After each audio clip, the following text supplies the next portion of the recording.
एक आलपिन की नोक जितना भी हमारा किसी पेपर लीक में किसी भी परिवार के सदस्य का अगर कोई इन्वॉल्वमेंट पाया जाए तो हम लोग पूरी तरीके से स्पष्ट करना चाहते हैं कि न तो हमारा पेपर लीक से कोई संबंध है, न हमारा कलाम कोचिंग से कोई संबंध है। केवल और केवल ये वातावरण दूषित करने का काम भारतीय जनता पार्टी कर रही है। इसका हम मुंहतोड़ जवाब देंगे और जनता के बीच में जाएंगे, जनता को इनकी सच्चाई बताएंगे और जो जनता फैसला करेगी वो फैसला हमें स्वीकार होगा। कल हम लोग मुख्यमंत्री जी, मैं, रंधावा जी, सब लोग चर्चा करेंगे कोर कमेटी में कैसे इलेक्शन को आगे लेके जाना है। ये हमारा टाइम वेस्ट करना चाहते हैं, हमको प्रेशराइज करना चाहते हैं, हमको डराना चाहते हैं। न हम डरने वाले हैं, न प्रेशर में आने वाले हैं। हमने कोई गलती नहीं की, हमने कोई भ्रष्टाचार नहीं किया, हमने कोई गड़बड़ नहीं की। न पेपर लीक से हमारा कोई संबंध है, न कलाम कोचिंग से हमारा संबंध है। उसके बावजूद भी जो जानकारी या जो जांचें जो ईडी को करनी है उसमें हम पूरा सहयोग करेंगे। ये मैं आपको आश्वस्त करना चाहता हूँ, मीडिया के माध्यम से बताना चाहता हूँ कि अगर कोई भी कार्रवाई कोई भी राज्य सरकार की एजेंसी या केंद्र के सरकार की एजेंसी करेगी उसका हम पूरा समर्थन करेंगे, पूरा सहयोग देंगे। जो उनको जानकारी चाहिए वो जानकारी हम उनको देंगे, वो अपनी कानूनी कार्रवाई करें, हमें इसमें कोई दिक्कत नहीं है। हम हमारा चुनाव भी लड़ेंगे, राजस्थान में कांग्रेस की फिर से सरकार बनाएंगे। मैं उनको ये देना चाहता हूँ कि 2009 के मायने बीटा गोल होया, वो बीटो तो खुले गोनी। मैं 1.5-2-3 महीने से सुन रहा था कि मेहरिया जी लोगों को ये कह रहे हैं कि चुनाव को रंगीन बना दूंगा।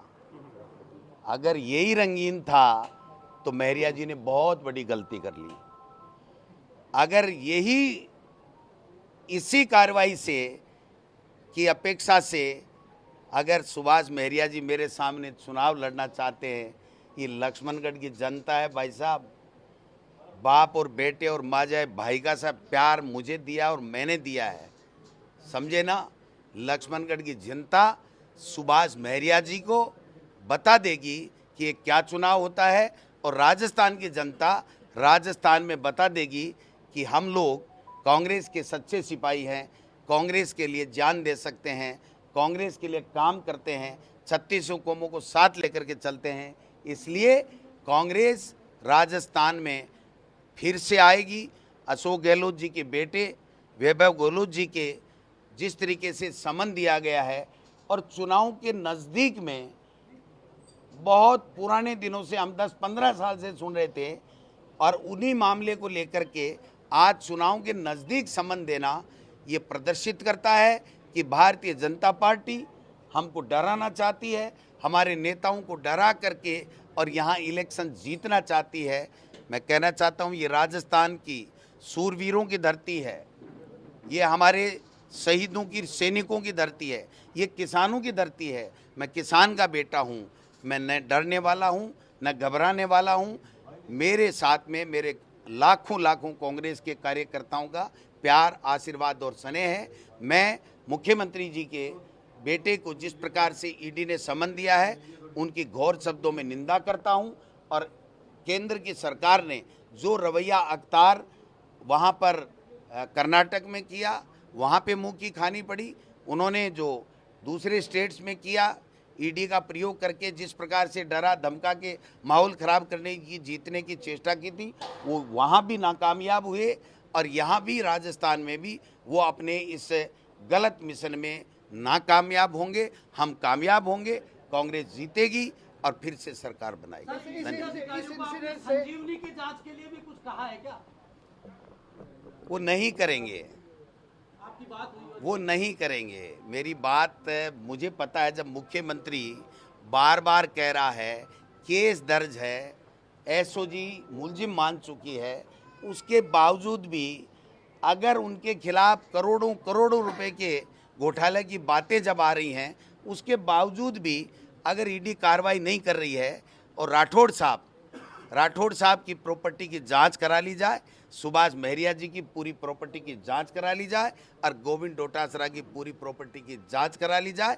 राठौड़ साहब कह रहे हैं ना, दूध का दूध और पानी का पानी हो जाएगा। अगर हिम्मत है इन दोनों नेताओं में तो मेरी और अपनी खुद की जांच करा लें। दूध का दूध पानी कैसे होता है, या दूध फटता है, या दूध क्या होता है, वो पता लग जाए। एक बात और थी कि जैसे आपके समर्थकों में काफी उत्साह था आज, और इनका ये भी कहना था कि हम तो धन्यवाद दे रहे हैं ईडी को कि आज जो माहौल है वो जीत के बजाय लीड पे हो गया। आप भी मानते हो इस बात को? देखिए, कार्यकर्ता मेरी जान है और कार्यकर्ता के कारण से ही गोविंद डोटासरा की ये हैसियत है। इसलिए कार्यकर्ता का मेरे पास शब्द नहीं है, मैं किन शब्दों में आभार प्रकट करूं। 9 बजे से लेकर के रात को 9 बजे तक जिस प्रकार का जो प्रदर्शन, जो मेरे समर्थन में जो नारेबाजी और जिस प्रकार का जज्बा दिखाया, मैं मेरी ज़िंदगी नहीं, मेरा पूरा परिवार कभी ज़िंदगी में भूल नहीं सकता। और मैं महरिया साहब को कह देना चाहता हूँ, आप फार्म भरना, और फार्म भरने के बाद में गोविंद डोटासरा पूरे राजस्थान में रहेगा। लक्ष्मणगढ़ में गोविंद डोटासरा चुनाव नहीं लड़ेगा, कांग्रेस के कार्यकर्ता और लक्ष्मणगढ़ के लोग चुनाव लड़ेंगे।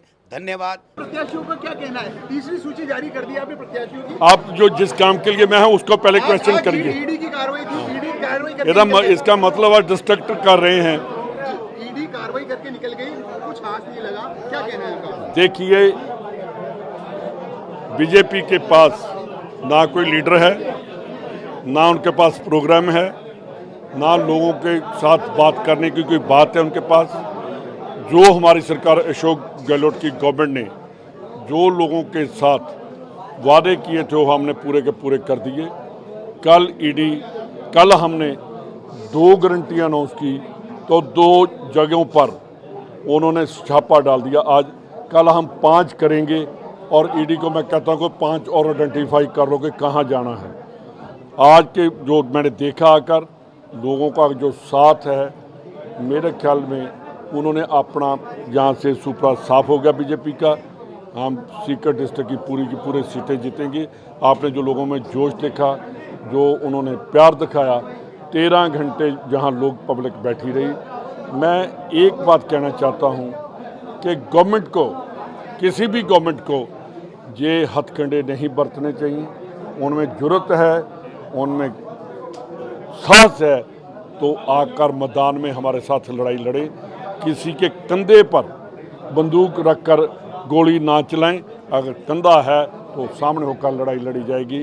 राजस्थानी हमारे जो हैं वो देशभक्त, उन्होंने बहुत देखा है राजस्थान को, तो उन लोगों ने समझ लिया है कि बीजेपी के पास कोई बात नहीं है।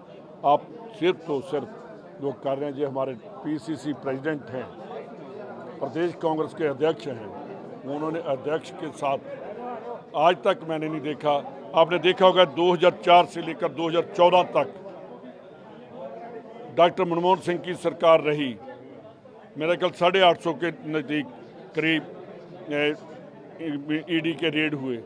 उसमें जो चलान पेश हुए, जहाँ पेपर फाइल किए, वो 93% हमारी रेशो थी। इन्होंने 3000 या 3500 से ऊपर रेड किए हैं। इनकी पता कितनी है कि चलान पेश करेंगे? 29%। सिर्फ और सिर्फ ये लोगों को डराने के लिए ईडी की इस्तेमाल कर रहे हैं।